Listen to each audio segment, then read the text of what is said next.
ಮಾಘ ಹುಣ್ಣಿಮೆಯ ದಿನದಂದು ಸಂಜೆ ತಪ್ಪದೆ ಈ ಕೆಲಸಗಳನ್ನು ಮಾಡಿ. ವರ್ಷವಿಡೀ ನಿಮಗೆ ಯಾವುದೇ ಸಮಸ್ಯೆ ಬರುವುದಿಲ್ಲ. ಹಿಂದೂ ಕ್ಯಾಲೆಂಡರ್ ಪ್ರಕಾರ ಪ್ರತಿ ತಿಂಗಳು ಹುಣ್ಣಿಮೆಯ ತಿಥಿ ಬರುತ್ತದೆ. ಈ ರೀತಿಯಾಗಿ ಒಂದು ವರ್ಷದಲ್ಲಿ ಒಟ್ಟು 12 ಹುಣ್ಣಿಮೆಗಳು ಬರುತ್ತವೆ. ಪ್ರತಿ ಹುಣ್ಣಿಮೆಗೂ ಅದರದೇ ಆದ ಮಹತ್ವವಿದೆ. ಅದರಲ್ಲೂ ಹಿಂದೂ ಧಾರ್ಮಿಕ ನಂಬಿಕೆಗಳ ಪ್ರಕಾರ ಕಾರ್ತಿಕ, ವೈಶಾಖ, ಶ್ರಾವಣ ಮತ್ತು ಮಾಘ ಮಾಸದ ಹುಣ್ಣಿಮೆಗಳಿಗೆ ಬಹಳ ಪ್ರಾಮುಖ್ಯತೆ ಇದೆ. ಅದರಲ್ಲೂ ಮಾಘ ಮಾಸದಲ್ಲಿ ಬರುವ ಮಾಗಿ ಹುಣ್ಣಿಮೆಗೆ ವಿಶೇಷ ಮಹತ್ವವಿದೆ. ಈ ವರ್ಷ ಫೆಬ್ರವರಿ 12ರಂದು ಮಾಘ ಹುಣ್ಣಿಮೆಯನ್ನು ಆಚರಿಸಲಾಗುತ್ತಿದೆ. ಧಾರ್ಮಿಕ ನಂಬಿಕೆಗಳ ಪ್ರಕಾರ ಮಾಘ ಮಾಸದ ಹುಣ್ಣಿಮೆಯಂದು ದೇವಾನುದೇವತೆಗಳು ಸ್ವತಃ ಭೂಮಿಗೆ ಬರುತ್ತಾರೆ ಎಂದು ಹೇಳಲಾಗುತ್ತದೆ. ಧಾರ್ಮಿಕ ನಂಬಿಕೆಗಳ ಪ್ರಕಾರ ಮಾಗಿ ಹುಣ್ಣಿಮೆಯ ದಿನ ಪವಿತ್ರ ನದಿಯಲ್ಲಿ ಸ್ನಾನ ಮಾಡುವುದರಿಂದ ಮತ್ತು ಕೆಲವು ಪರಿಹಾರಗಳನ್ನು ಕೈಗೊಳ್ಳುವುದರಿಂದ ಭಗವಾನ್ ವಿಷ್ಣು ಮತ್ತು ತಾಯಿ ಲಕ್ಷ್ಮಿಯ ಕೃಪೆಗೆ ಪಾತ್ರರಾಗಬಹುದು. ಇದರೊಂದಿಗೆ ಜೀವನದಲ್ಲಿ ಎದುರಾಗಿರುವ ನಾನಾ ಬಗೆಯ ಸಂಕಷ್ಟಗಳಿಂದ ಮುಕ್ತಿಯನ್ನು ಪಡೆಯಬಹುದು ಎಂದು ನಂಬಲಾಗಿದೆ. ಈ ಮಾಘ ಹುಣ್ಣಿಮೆಯಂದು ಮಾಡುವ ಉಪವಾಸವು ವ್ಯಕ್ತಿಯ ಎಲ್ಲ ಆಸೆಗಳನ್ನು ಪೂರೈಸುತ್ತದೆ.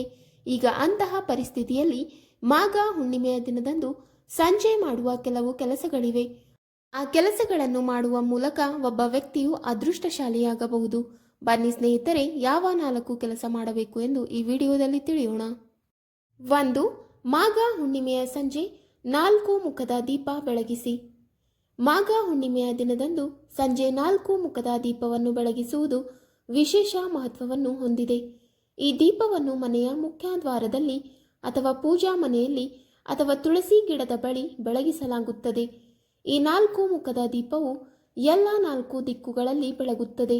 ಇದರಿಂದಾಗಿ ಎಲ್ಲ 4 ದಿಕ್ಕುಗಳಿಂದ ಸಕಾರಾತ್ಮಕ ಶಕ್ತಿಯು ಹರಿಯುತ್ತದೆ.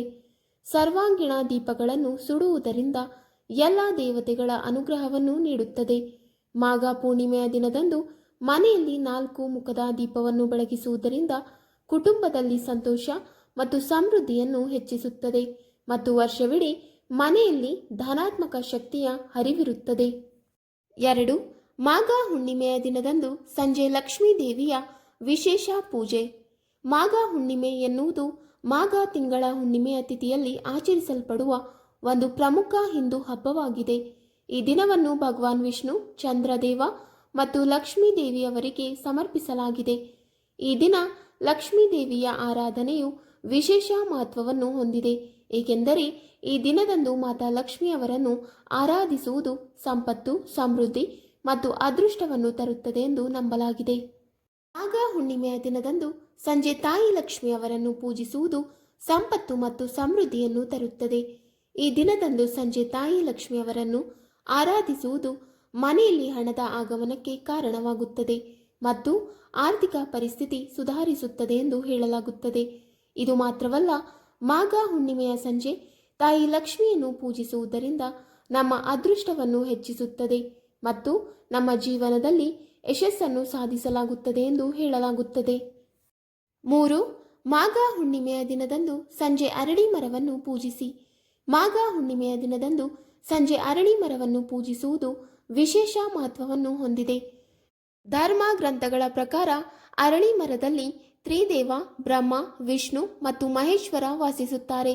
ಆದ್ದರಿಂದ ಈ ದಿನದಂದು ಅರಳಿ ಮರವನ್ನು ಪೂಜಿಸುವುದು, ಆರಾಧಿಸುವುದು ಈ 3 ದೇವರುಗಳ ಆಶೀರ್ವಾದವನ್ನು ನೀಡುತ್ತದೆ. ಈ ದಿನ ಸಂಜೆ ಅರಳಿ ಮರದ ಕೆಳಗೆ ತುಪ್ಪದ ದೀಪವನ್ನು ಬೆಳಗಿಸಿ. ಮಾಘ ಹುಣ್ಣಿಮೆಯ ದಿನದಂದು ಸಂಜೆ ಅರಳಿ ಮರವನ್ನು ಪೂಜಿಸುವುದರಿಂದ ವ್ಯಕ್ತಿಯ ಜೀವನದಲ್ಲಿ ಸಂತೋಷ, ಸಮೃದ್ಧಿ ಮತ್ತು ಶಾಂತಿಯನ್ನು ತರುತ್ತದೆ. 4. ಮಾಘ ಹುಣ್ಣಿಮೆಯ ದಿನದಂದು ಸಂಜೆ ಚಂದ್ರನಿಗೆ ಅರ್ಘ್ಯವನ್ನು ನೀಡಿ. ಮಾಘ ಹುಣ್ಣಿಮೆಯ ದಿನದಂದು ಸಂಜೆ ಚಂದ್ರನಿಗೆ ಅರ್ಘ್ಯವನ್ನು ನೀಡುವುದು ಬಹಳ ಶುಭ ಮತ್ತು ಫಲಪ್ರದವೆಂದು ಹೇಳಲಾಗುತ್ತದೆ. ಈ ದಿನ ಚಂದ್ರನು ತನ್ನ ಪೂರ್ಣ ಕಲೆಗಳೊಂದಿಗೆ ಆಕಾಶದಲ್ಲಿ ಕುಳಿತುಕೊಳ್ಳುತ್ತಾನೆ. ಈ ದಿನ ಚಂದ್ರನನ್ನು ನೋಡುವುದು ಅಮೃತವನ್ನು ಸವಿಯುವ ಸಮಾನವಾಗಿರುತ್ತದೆ.